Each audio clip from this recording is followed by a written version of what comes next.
السلام علیکم ورحمۃ اللہ وبرکاتہ۔ بسم اللہ والصلاۃ والسلام علی رسول اللہ صلی اللہ علیہ وسلم۔ سورہ الاعراف آیات 54 تا 58 لیے دورہ قرآن کے اس پروگرام میں حاضر خدمت ہیں۔ ارشاد باری تعالیٰ ہے، اعوذ باللہ من الشیطان الرجیم، بسم اللہ الرحمن الرحیم۔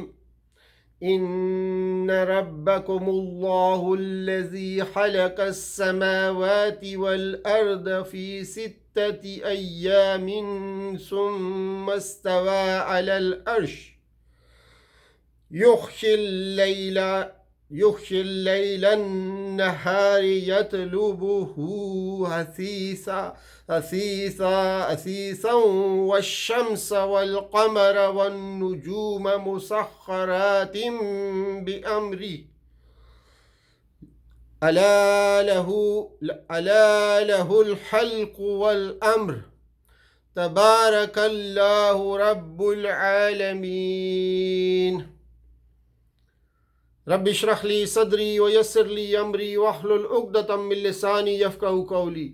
اللہم ارنا الحق حقا وارزقنا اتباعہ وارنا الباطل باطلا وارزقنا اجتنابہ، آمین یا رب العالمین۔ سورہ اعراف آیات 54 تا 58 لیے آپ کے سامنے حاضر خدمت ہیں۔ کفار کے کفر و شرک کا جب بیان ہو چکا تو اب اللہ تعالیٰ نے اپنی عظیم مخلوقات کا ذکر کر کے یہ بتا دیا ہے کہ جس ذات واحد نے انہیں پیدا کیا ہے اس کے سوا کوئی عبادت کے لائق نہیں۔ اس آیت کے علاوہ قرآن کریم کی دیگر کئی آیتوں میں اللہ تعالیٰ نے یہ بات بتائی ہے کہ اس نے آسمانوں اور زمین اور اس کے درمیان تمام چیزوں کو اتوار سے جمعہ تک 6 دنوں میں پیدا کیا ہے۔ وہ چاہتا تو ایک کلمہ کن کے ذریعے ان تمام چیزوں کو ایک لمحہ میں پیدا کر دیتا، لیکن کسی حکمت کی وجہ سے جسے وہ جانتا ہے 6 دنوں میں پیدا فرمایا۔ بعض مفسرین نے لکھا ہے کہ اللہ تعالیٰ نے بندوں کو اپنے معاملات میں نرمی اور غور و فکر کی تعلیم دینے کے لیے ایسا کیا۔ ثم استوى علی العرش، پھر وہ عرش پر مستوی ہوا۔ کیسے مستوی ہوا؟ بس جیسے اس کی شان کے لائق ہے، ہم اس کی کیفیت کو نہیں جان سکتے۔ دن اور رات، سورج اور چاند، ستارے اور سیارے سب اسی کے احکام کی تعمیل میں شب و روز گردش کر رہے ہیں۔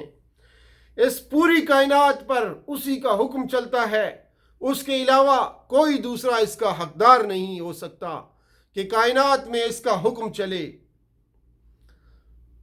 ادعو ربکم، لفظ دعا عربی میں کسی کو حاجت روائی کے لیے پکارنے کے معنی میں آتا ہے اور مطلق یہاں یاد کرنے کے معنی میں بھی۔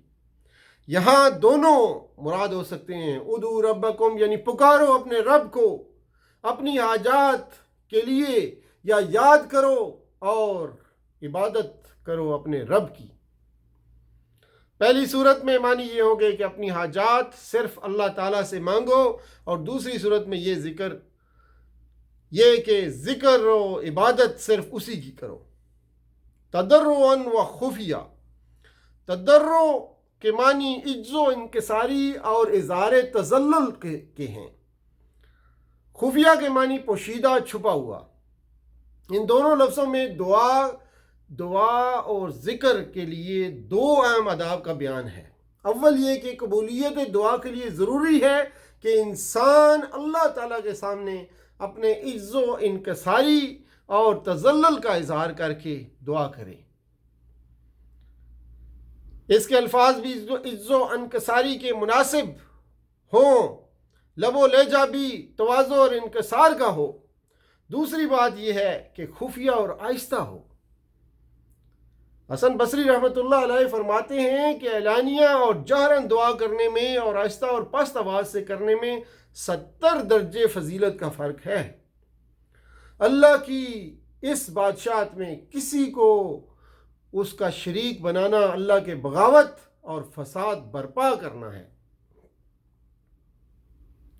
اللہ سے بغاوت اور فساد برپا کرنا ہے۔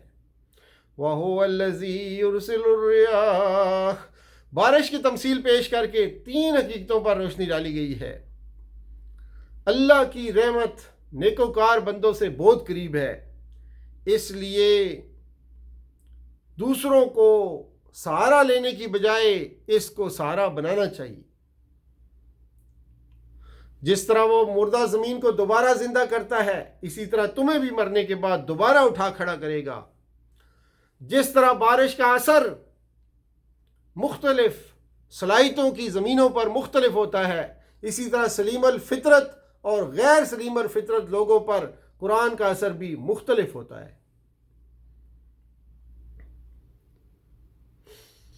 مشکل الفاظ اسیساً اسیت اور اسوس کے معنی تیز اور سرگرم کے ہیں۔ اقلت اقلال سے ہے، جس کے معنی کو اس طرح اٹھانا گویا اس میں وزن ہے ہی نہیں، اور سک نہ ہو ہم اس کو ہانکتے ہیں۔ نقدن ناقص اور قلیل کو کہتے ہیں۔ تو یہ تھیں آج کی آیات جو آپ کے سامنے پیش کیں۔ وآخر دعوانا ان الحمد للہ رب العالمین، والسلام علیکم ورحمۃ اللہ وبرکاتہ۔